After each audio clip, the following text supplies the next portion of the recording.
Hello everyone, I'm Justina Paris and I welcome you all to today's daily news analysis. आज है 23rd May 2025 and we're going to be seeing important articles from the Hindu and the Indian Express. So let's begin. आज का जो पहला article है, it is with regard to the Hindu newspaper में दिया हुआ एक article with regard to urban forest. ठीक है, तो ये कॉन्टेक्स्ट क्या है पहले समझते हैं. So in तेलंगाना, ठीक है, तेलंगाना में एक अर्बन फॉरेस्ट है जिसका नाम है Kanchagachibowli. Kanchagachibowli is the name of the forest. And ये जो तेलंगाना की गवर्नमेंट है, इन्होंने क्या किया था, 400 एकड़ की फॉरेस्ट दिया गया था फॉर इंडस्ट्रियल डेवलपमेंट. इन्होंने इसको इंडस्ट्रियल डेवलपमेंट, तो बहुत सारा यहाँ पे ट्रीज गिरा दिए गए थे. They fell down the trees here and in this context we see a number of protesters came. student protest यहाँ पे कर रहे थे कि यहाँ पे डेवलपमेंट या ट्रीज ऑफ डिफॉरेस्टेशन नहीं होना चाहिए. Here we see supreme court ने इंटरवीन किया और जो 100 एकड़ में जो फॉरेस्ट गिरा दिए थे, जो ट्रीज गिरा दिए थे, इनको वहां पे वापस से बोला है कि तुम वापस से एक्शन ले लो.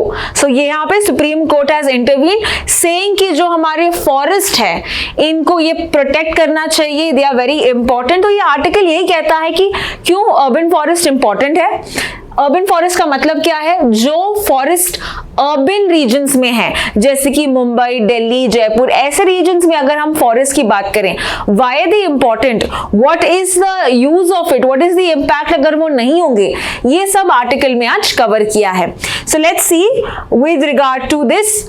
Firstly, why do urban forest matter. तो अगर हम देखें इंडिया में कहाँ पे अर्बन फॉरेस्ट है, उनके नाम यहाँ पे पूछे जा सकते हैं. तो क्विकली से देखते हैं. कंचागच्चीबोली हैदराबाद, या हम तेलंगाना स्टेट में बोल सकते हैं. आरे में Mumbai. Then we have Turahalli which is in Bengaluru. Neela Hauz and Delhi ridge which is Delhi.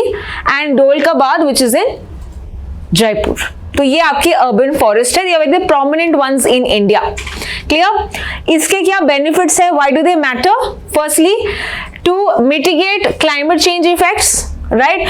Urban heat island effect, इसका मतलब क्या है, एक जगह में या एक सिटी में बहुत सारे हम देखते हैं बिल्डिंग्स हैं, a number of buildings that are there. So this creates increase of temperature.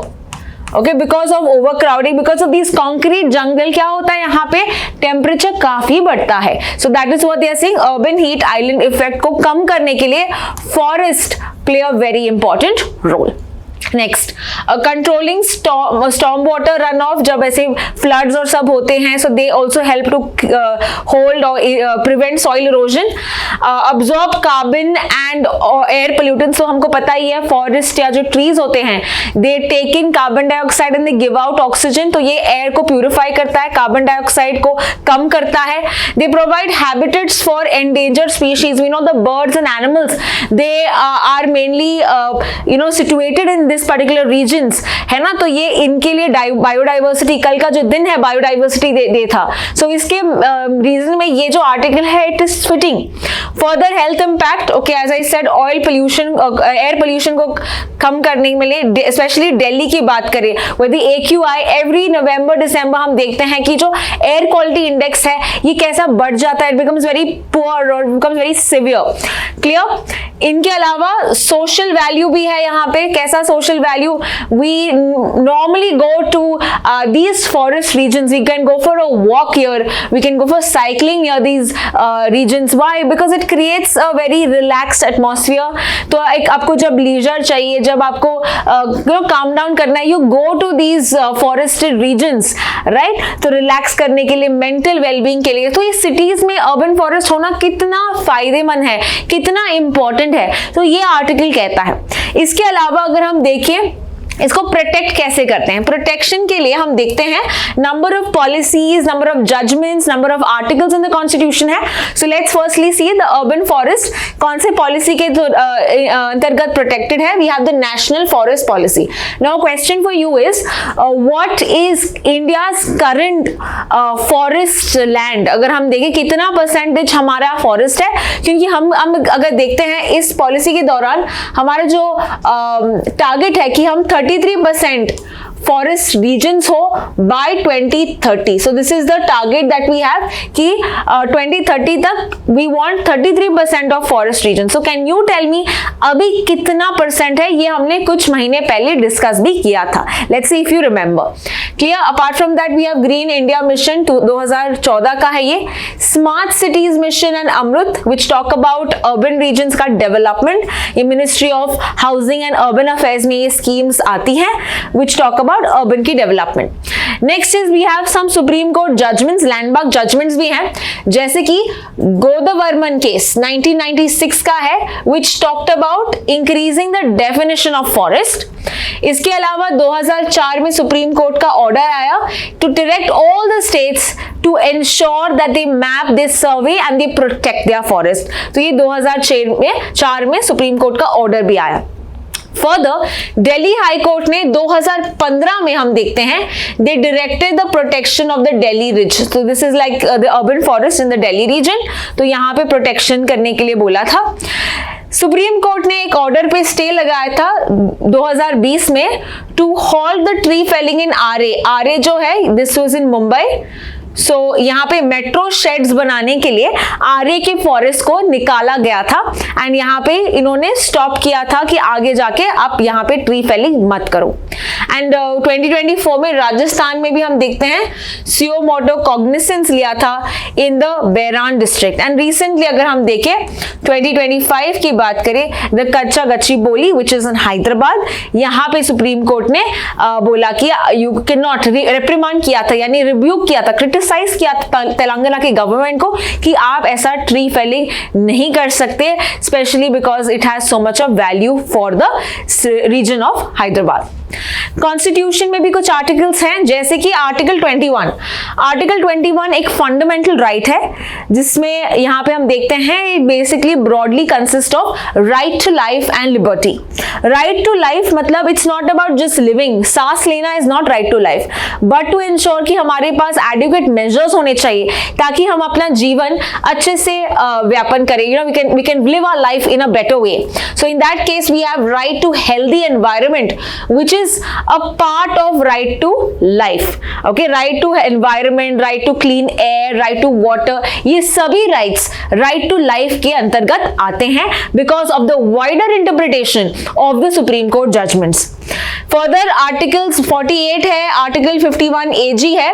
48A जो है ये एक DPSP है. ये वाला जो था it was a fundamental right. DPSP यानी directive principles of state policy, यानी कि ये ड्यूटीज ऑफ द स्टेट है कि वो प्रोटेक्ट करे एनवायरनमेंट. और 51AG जो है ये फंडामेंटल ड्यूटी है. ड्यूटी का मतलब किसकी ड्यूटी है? ये ड्यूटी है सिटीजन की. तो एक जगह ये स्टेट की ड्यूटी है और दूसरा जगह एक सिटीजन की ड्यूटी है, और हमारे दोनों ड्यूटीज सेम है कि हमको दोनों को प्रोटेक्ट करना चाहिए एनवायरनमेंट.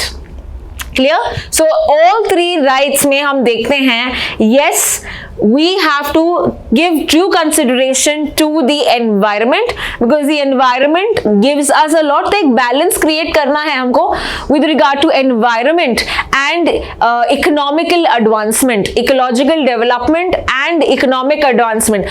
दोनों हमको equally weightage देना होगा because they also provide as resources, hence we need to ensure कि ये protect हो. तो ये पूरा आर्टिकल हमने देखा था. Okay, there was one more scheme that is given in the article today और वो स्कीम का नाम है नगर वन योजना. और ये कौन से मिनिस्ट्री के अंदर आती है? नगर वन योजना इजी है, फॉरेस्ट की मिनिस्ट्री होगी. Yes, ministry of environment, forest and climate change. ठीक है, MOEFCC. Just let me note it down. MOEFCC. Okay, who is the minister?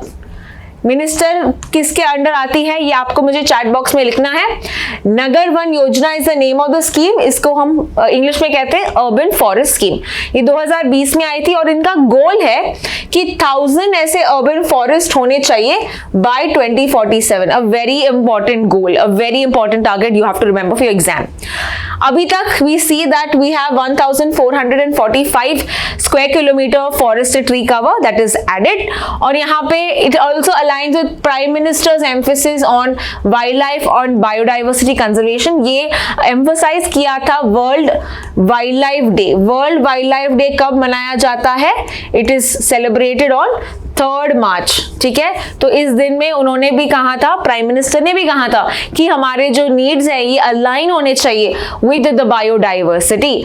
Okay, and biodiversity day हमने देखा था कल के दिन हुआ था, यानी कि 22 मई दैट वी सी.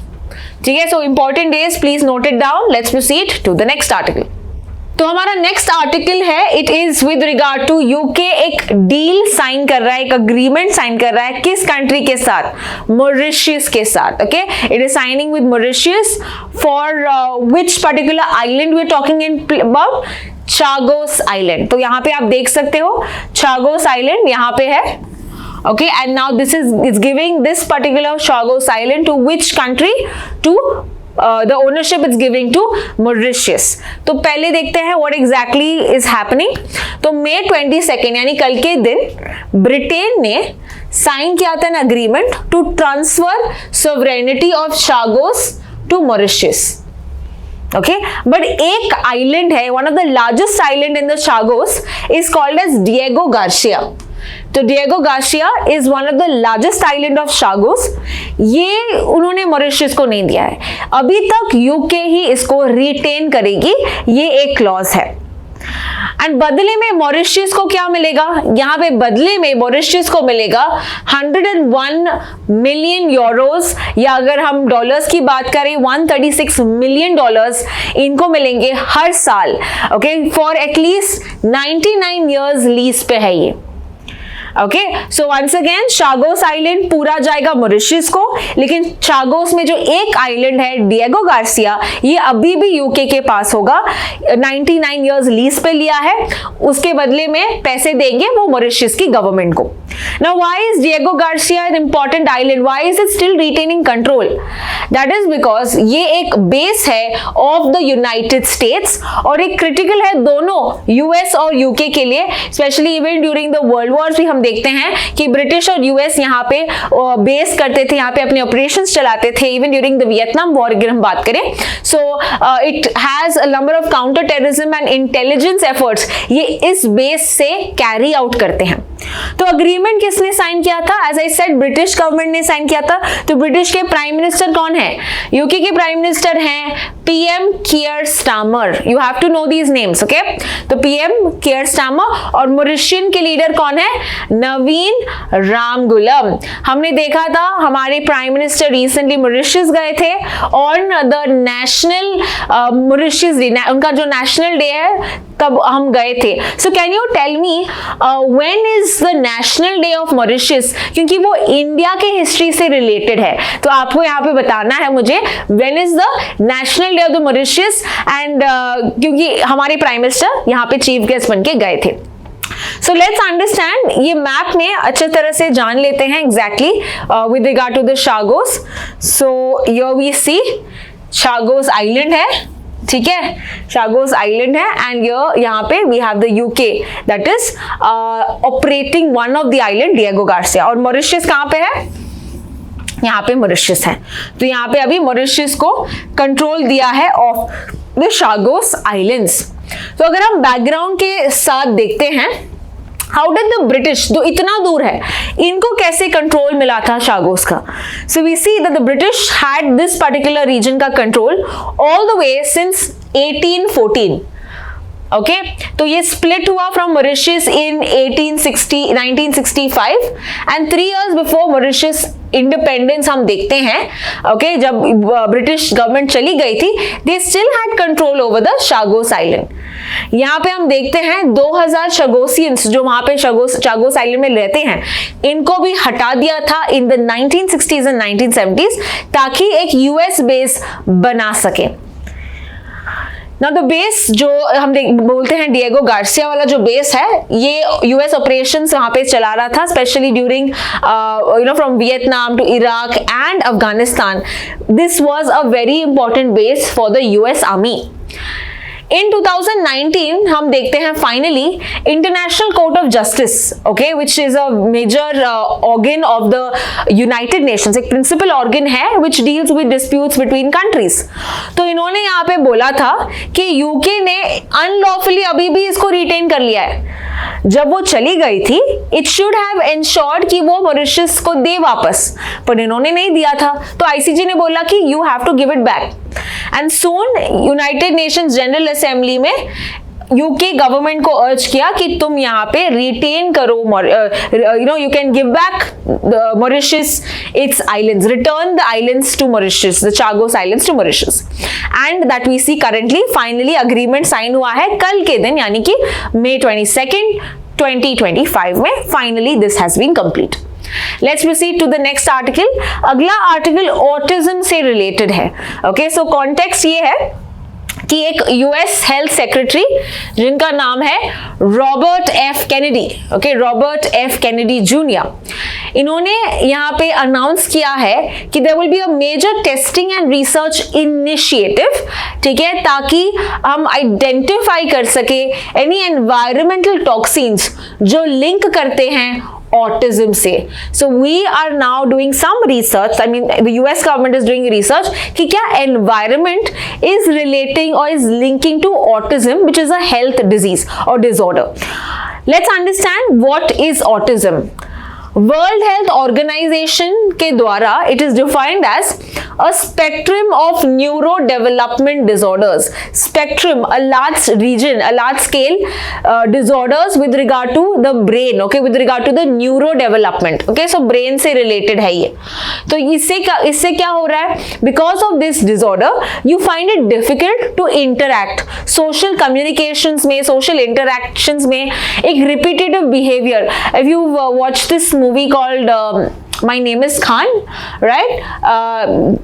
ये जब शाहरुख खान का मूवी है, in that he was an autistic, so you can relate exactly what are the symptoms या कैसे वो बिहेव करते हैं, you know what is an autistic person then.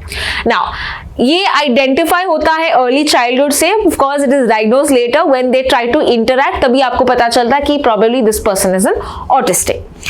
So earlier माना जाता था ऑटिस्टिक इज बेयरली बिकॉज ऑफ कोई जेनेटिक डिसऑर्डर हो सकता है, बोलते थे कि वैक्सीन से भी ऑटिज्म हो सकता है, बट ये सब डिबंक किया है।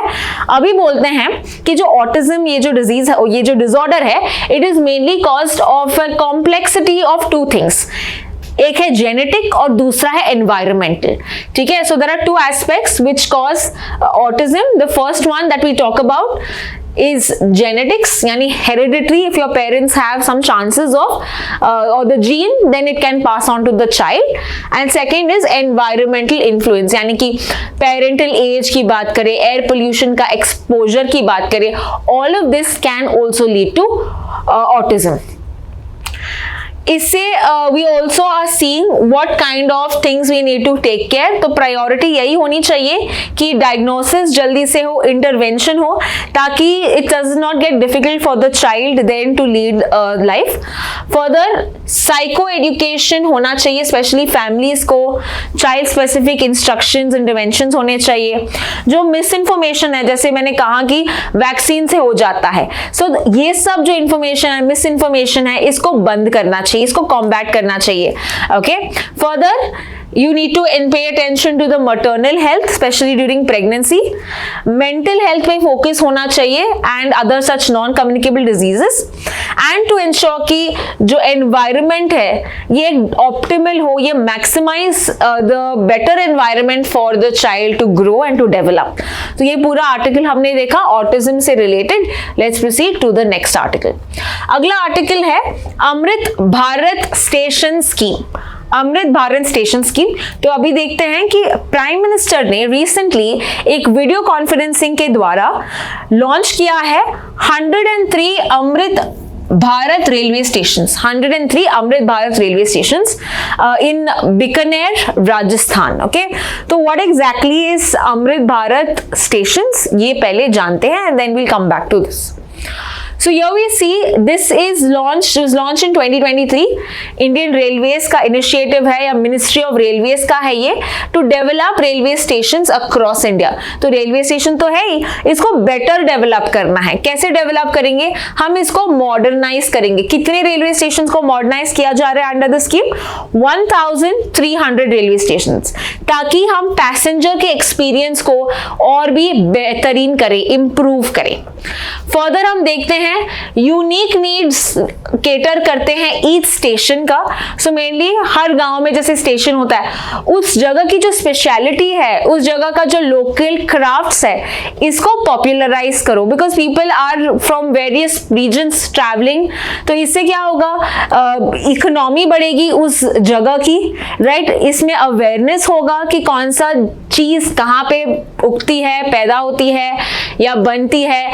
इससे आपको आइडिया मिलता है, you are aware of the rich culture and diversity of India. तो यही ये चाहता है। So it's like a holistic approach to railway station enhancement. ये एम करता है रेलवे स्टेशंस को मॉडर्न बनाना, एज वी सी, इसको वेल इक्विप्ड बनाना, पैसेंजर एमिनिटीज ज्यादा से ज्यादा डालो, ट्रैफिक को बेटर कंट्रोल करो, okay, intermodal integration, enhance signal, all of that is basically looked after the scheme. नए एमिनिटीज को डालेंगे और रिप्लेस करेंगे जो पुराने वाले आउटडेटेड है, इसको कम करेंगे। सो बेसिकली ये पूरा स्कीम किसके लिए है? मॉडर्नाइज करने के लिए रेलवे स्टेशंस। और कितने रेलवे स्टेशंस को हम मॉडर्नाइज करेंगे? 1300। This is up till now 866 districts में किया है across 18 states, 86 districts across 18 states and union territories, 18 districts across 18 states and union territories. अभी रिसेंटली हम देखते हैं कि कौन से स्टेशंस को यहाँ पे बनाया है। So for example I told you, local art and culture को हम पॉपुलराइज कर रहे हैं। सो वी हैव मंडलगढ़ इन राजस्थान, इसका राजपूत ट्रेडिशंस को हम शोकेस कर रहे हैं। तवे in Bihar, Maa Thawewali and Madhubani art, okay. Then Orchha in Madhya Pradesh, lord Ram's presence. Srirangam Tamil Nadu में it is inspired by Ranganatha Swami Temple. Dhakor Gujarat, which is a tribute to Ranchod Rai ji. Tiruvannamalai, that is in Tamil Nadu, Dravidian architecture पे focus होगा। बेगमपेट इन तेलंगाना, जहां पे ककाटिया dynasty राज करती थी, तो वहां पे उसका पॉपुलराइजेशन होगा। सो अभी recently 103 such railway Amrit Bharat railway stations have been inaugurated and यहाँ पे और भी ऐसे हम बनाएंगे। प्लान यही है कि 34,000 किलोमीटर का रेलवे लाइंस हम यहाँ पे डेवलप करें, ओके, न्यू रेलवे लाइंस बनाएं। सो ये पूरा आर्टिकल हमने देखा with regard to the railways. Let's proceed to the next article. अगला जो आर्टिकल है सर्वे से रिलेटेड है। किसका सर्वे? सर्वे है सब्सटेंस यूज का। You can see here survey on substance use. What do you mean by substance use? Substance use is those materials that are intoxicants. जैसे अगर हम ड्रग्स की बात करते हैं, जैसे हम शराब की बात करते हैं, so ऐसा जो सब्सटेंस की बात करें, substance use is basically these intoxicating substances. तो इसका हम सर्वे कर रहे हैं। So let's see the whole article then. इसके इंपॉर्टेंट पॉइंट्स जान लेते हैं। फर्स्टली यूनियन गवर्नमेंट प्लान कर रहा है कि फ्रेश नेशन वाइड सर्वे हो with regard to substance use. और ये क्या ये पहली बार किया है? यस, 2017-18 में किया है national survey on extent and pattern on substance use. But ये थोड़ा अलग होगा। यहाँ पे बोला गया है कि 3 से 4 टाइम्स लार्जर सर्वे होगा।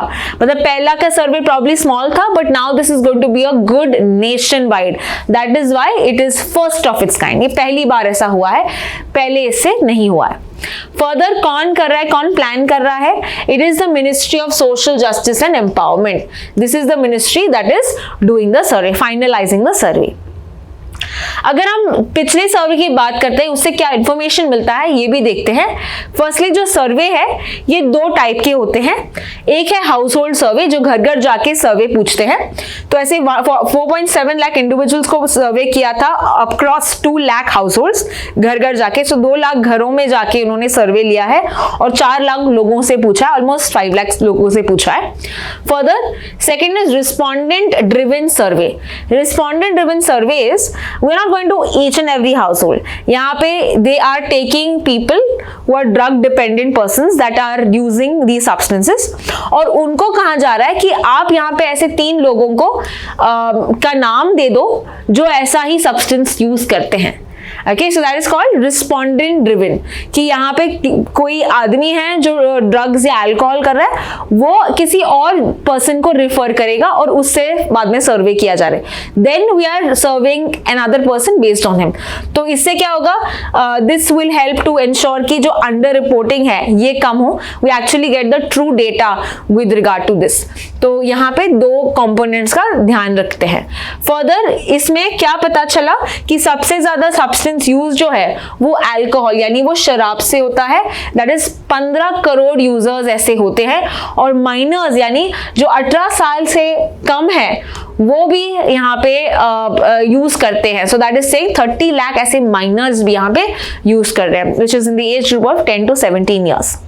Further what are the other things that are use, substance use करते हैं कैनबिस यानी कि जो भांग की बात करते हैं, गांजा चरस की बात करते हैं, opioids which are called as poppy और हेरोइन या कोई मेडिसिन होते हैं, ओके, जो ओपियोइड्स होते हैं।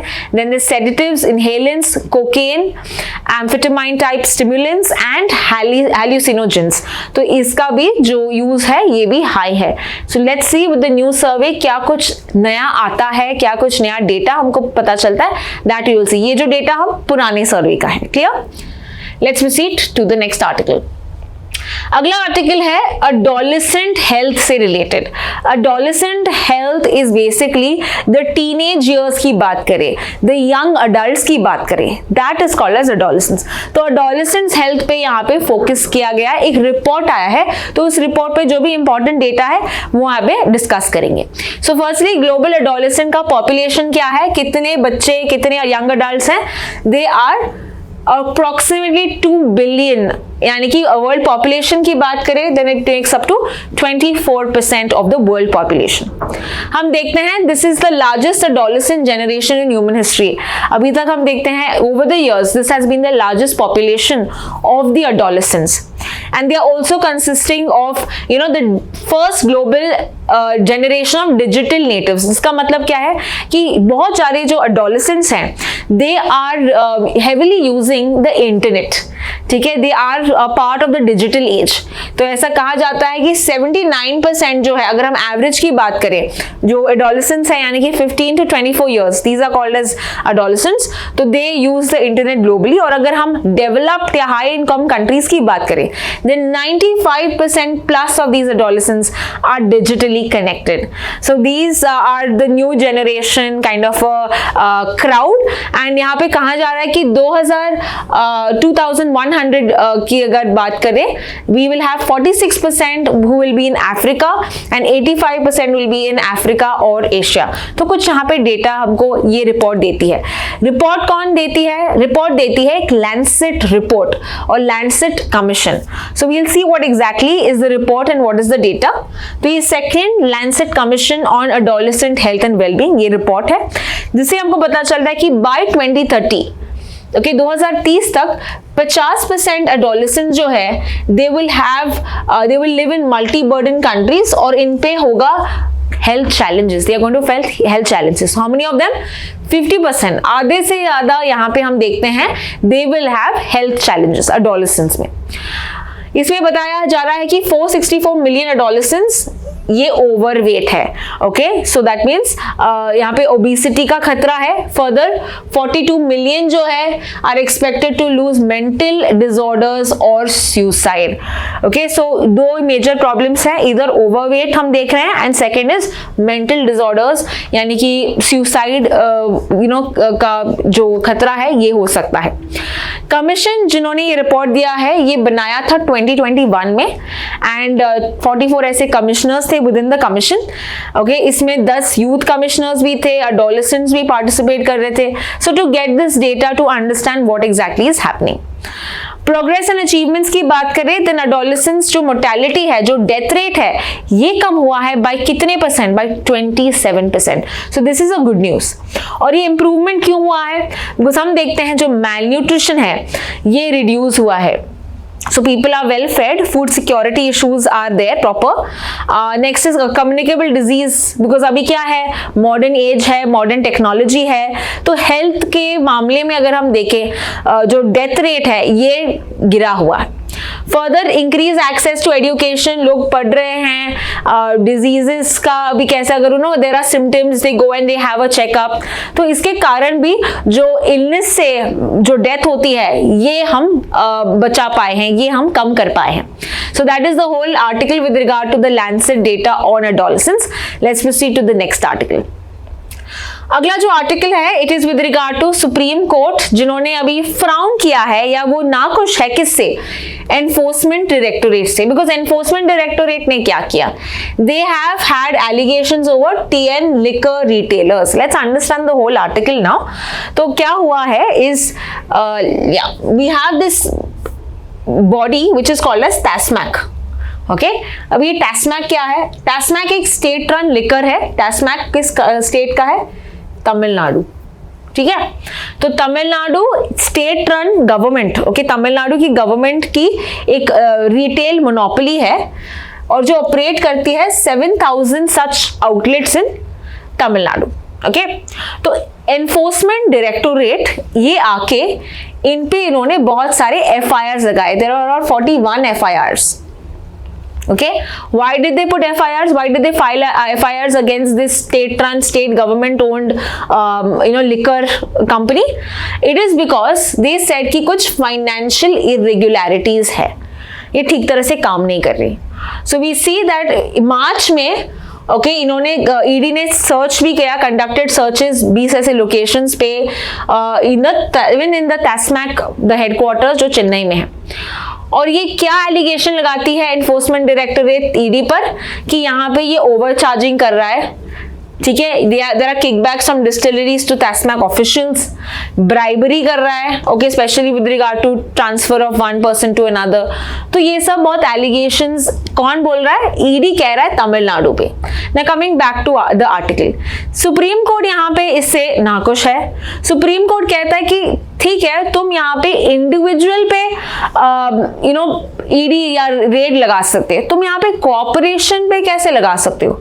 वो तो स्टेट रन ओन्ड कंपनी है ना, कि कोई इसके अंदर कोई आदमी है, अगर वो कुछ गफला कर रहे तुम उसके खिलाफ करो, तुम कॉर्पोरेशन के खिलाफ कैसे कर सकते हो? So that is what the supreme court has said. Okay, तो दिस वाज बेसिकली अ 2 जज bench which is with regard to leaded by the chief justice of India जो है BR गवाई, एंड और एक जज है जो है AG मसी. सो इन्होंने यहाँ पे ये आदेश या ये जजमेंट दिया है. नाउ कमिंग बैक टू ये ईडी जो है ये क्या है exactly? Let's understand all about the facts of ED. ED का फुल फॉर्म है एनफोर्समेंट डायरेक्टोरेट. तो ये एक लॉ एनफोर्समेंट एजेंसी है इंडिया के अंदर एंड एक इकोनॉमिक इंटेलिजेंस एजेंसी है. मान लो कोई गफला होता है with regard to money related crimes, तो ईडी आती है रेड करने. ये सुना ही होगा आपने न्यूज़पेपर्स में. So enforcing economic laws, fighting economic crimes, पैसे के मामलों में कुछ गफला होता है तो ईडी यहाँ पे आती है, ईडी यहाँ पे स्टेप इन करती है टू इन्वेस्टिगेट. तो ये कब बना था? It was formed in 1956 but the name was enforcement unit. 1957 में ये चेंज हुआ नाम और उसको एक बड़ा सा नाम दिया एनफोर्समेंट डायरेक्टोरेट. और ये कौन से मिनिस्ट्री के अंदर काम करती है? It works under the ministry of finance, और मिनिस्ट्री ऑफ फाइनेंस के अंदर there is a department called department of revenue. इसके अंदर ईडी काम करती है. तो कौन से लॉज का एनैक्टमेंट या एनफोर्समेंट ये करती है? There are 3 important laws. First one, foreign exchange management act, okay, with regard to the money that is coming inside India. Next, prevention of money laundering, जो मनी लॉन्ड्रिंग ब्लैक मनी से related कोई कुछ है तो ये देखती है. And the third one is fugitive economic offenders, जो गफला करके बाहर जाते हैं, राइट? नीरव मोदी, विजय माल्या, ओके, मेहुल चौकसी. तो ये सब हम देखते हैं, इनके खिलाफ जो है ED will be more interested in getting the money back to India. तो ये था पूरा आर्टिकल ईडी से रिलेटेड, जो अभी सुप्रीम कोर्ट ने बोला ईडी को कि तुम यहाँ पे जो चेक कर रहे हो, you have to check with regard to the individuals, not with regard to the corporation. And यहाँ पे एक पॉलिटिकल एंगल भी है which I don't want to get into, but when we do these articles we have to read it with caution. Caution क्यों? Because क्या है, तमिलनाडु में एक साल के अंदर ही इलेक्शंस हो गए, ठीक है। मेजर स्टेट रूलिंग पार्टी है DMK, that's a state ruling party. Centre में कौन है? सेंटर में है बीजेपी, राइट। तो यहाँ पे यही टसल होता है, स्पेशली जब हम देखते हैं कि इलेक्शंस होने वाले हैं, right. Tamil Nadu government, DMK government बोलती है कि हाँ तुम्हारा सेंटर हिंदी इंपोज करना चाहती है, you know, then we say we are opposing the 3 language policy. तो ये सब होता है कि ये सेंट्रलाइज, ये हिंदुआइज, ये सैफ्रनाइज करना चाहती है, ये सब बोलता है। On the other hand BJP यहाँ पे एलिगेशन देता है कि हाँ तुम यहाँ पे फाइनेंशियल कुछ गफले कर रहे हो, फ्रॉड्स कर रहे हो, and that is how they tell these agencies to go behind and you know raid these for example this liquor corporation। तो ये पूरा political एक angle भी हो सकता है। Anyway, proceeding to the next article। अगला जो आर्टिकल है, it is with regard to lion out of the woods. Now we have seen this article yesterday, जब मैंने बताया था कि एक सर्वे हुआ था एशियाटिक लायंस के बारे में, और हमने ऑलरेडी देखा था, but in case if you have not watched the previous video, आज कल दिया था द हिंदू में, आज दिया है इंडियन एक्सप्रेस में। कोई बात नहीं, हम थोड़ा रिवाइज करके वील एंड द क्लास से। सो let's C quickly what exactly is the important points. यहाँ पे पॉपुलेशन एंड ग्रोथ की बात करें, लायन पॉपुलेशन की बात करें, टोटल लायंस अभी इंडिया में कितने हैं? 891, ठीक है। 32% यहाँ पे इंक्रीज हुआ है 2020 से, we see an increase of 32%। यहाँ पे जो रेंज है, ओके, ये एक्सपैंड भी है। रेंज का मतलब है जो जगह है, ये भी ये एक्सपैंड हुआ है, that we can see. Earlier से 30,000 स्क्वायर किलोमीटर था, नाउ इट इज 35,000। सो जो area also with the lions are, that also has increased. यहाँ पे स्प्रेड किया गया है from 58 talukas in 11 districts up from 53। So here see the areas that we see has increased. If you see in the past trends की अगर हम बात करें, there has been an increase in the number of lions as well as in when we talk about जो area है वो। So for example 1960 में सिर्फ 200 lions ऐसे थे, ठीक है। 1960s में सिर्फ 200, अभी कितना नंबर बढ़ा है? 891। इवन द एरिया की बात करें, it was a small area 6,600 से 1990s में, अभी कितना हम देख रहे हैं? 35,000। सो यू सी जो एरिया भी है ये भी बड़ा है, बट यहाँ पे जो ग्रोथ ऑफ द लायंस ये स्लोली एक्सपैंड हो रहा है। So this is the whole case and we had seen कि ये जो गिर है, गिर लैंडस्केप, यहाँ पे ही you find major number of lions vulnerable category में आते हैं of the IUCN status, okay, and majorly they are found in the Gir landscape and Gir national park as well as the Bhadra. तो जहां पे नया areas where the lions are found is the Bhadra wildlife sanctuary, Jaitpur, Babra, Jojdan, and now we have 358 such locations. यहाँ पे we also find a number of, because of the increased expansion of the area, human wildlife conflict भी हो रहा है।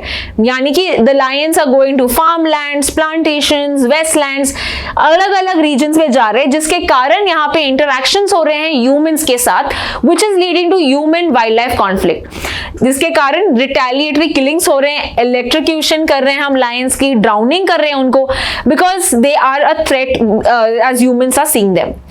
Further हमारा proposal ये है कि हम डबल करें लायन पॉपुलेशन, कितना? 2000। अगर हमको ये करना है, वी नीड टू एंश्योर कि प्रॉपर फॉरेस्ट हैबिटेशंस हो, we avoid human conflict as well as जो डिजीजेस जो उनको खतरा है उसको भी हम प्रिवेंट करें। तो ये था पूरा article with regard to the lions and this is all with regard to today's article. Thank you so much for watching.